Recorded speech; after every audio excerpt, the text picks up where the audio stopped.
Սեղանի շուրջ հավաքվել են համահայկական հասարակական դաշինքի և մի շարք այլ կազմակերպությունների ներկայացուցիչներ, ձևավորելով այսպես ասած ուղեղային կենտրոն։ Թեման է Հայաստանի առջև ծառացած կենսական խնդիրներն ու տարածաշրջանային զարգացումները։ Քննարկման մասնակիցները փորձում են գտնել արդյունավետ լուծումներ և ձևակերպել գործնական առաջարկներ։ Այս ձևաչափով անցկացվող brainstorming քննարկումները նպատակ ունեն ոչ միայն գնահատել իրավիճակը, այլև արագ արձագանքելու և անհրաժեշտ քայլերը հստակեցնելու հնարավոր տարբերակներ առաջարկել։ Այս բոլոր միջոցառումների նպատակը միակն է, դա գտնել ելքեր, որովհետև խնդիրների արձանագրումը ամենուրեք է, մենք տեսնում ենք, բոլորը խնդիրներ են արձանագրում։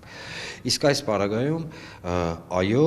այն խնդիրների լուծումները, որոնք հնարավոր է բերեն Հայաստանի Հանրապետության համար դրական արդյունքին, միանշանակ քննարկման առարկա են դառնում առաջարկ Հայաստանի կոնցեպտի շրջանակներում եւ այո, ինչպես ասել էր պարոն Ծառուկյանը, բոլոր կապ չունի ինչ հարթակա։ Չնայած այս հարթակը շատ պատկառելի է, միանգամից ընդգծեմ, բայց այնուամենայնիվ, եթե կան հարթակներ, եթե կան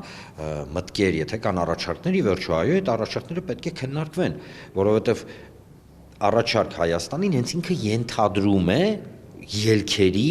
գիտեք ոնց, հավաքագրումը, ամրագրումը եւ իրականացումը։ Սա է շատ գործնական կիրառական նշանակություն ունի։ Այս օրերին հատկապես ուշադրության կենտրոնում են Իրանում եւ Իրանի շուրջ տեղի ունեցող զարգացումները։ Դրանցից բխող հնարավոր սպառնալիքներն ինչ ազդեցություն կարող են ունենալ Հայաստանի անվտանգության եւ տարածաշրջանային կայունության վրա։ Յուրաքանչյուր փոփոխություն տարածաշրջանում պահանջում է զգոնություն, սթափ գնահատում եւ համազգային պատասխանատվություն մեր պետականությունն ու ապագան պաշտպանելու համար, նշում են մասնակիցները։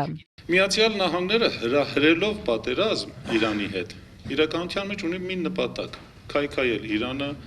կամ ունենա այնպիսի իշխանություն, հլու, հնազանդ իշխանություն իրեն, որը կատարի իր բոլոր հրամանները եւ թույլ չտա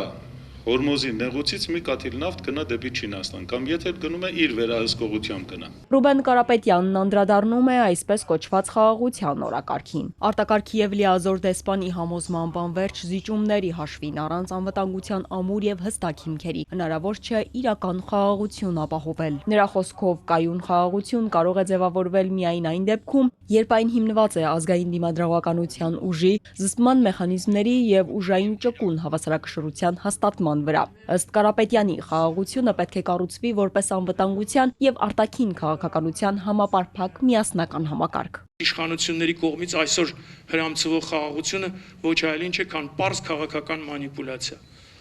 Բայց այդ խաղաղություն կոչվածը ոչ այլ ինչ է ճակերտավոր խաղաղությունը,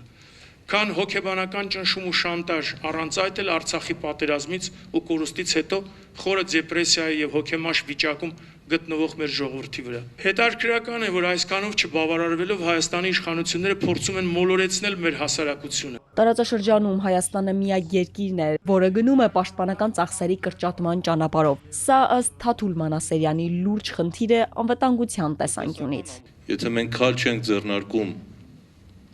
անվտանգությունը ապահովելու, եթե մենք չենք պայմանավորում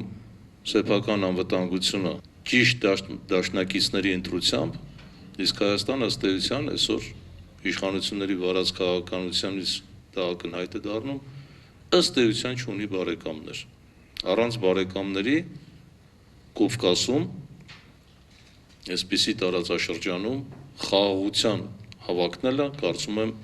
ցնորքի պես մի բան է։ Եվ Իրանում սանձազերծված պատերազմը դրա դրսևորումներից մեկն է, դրա ապացույցներից մեկն է։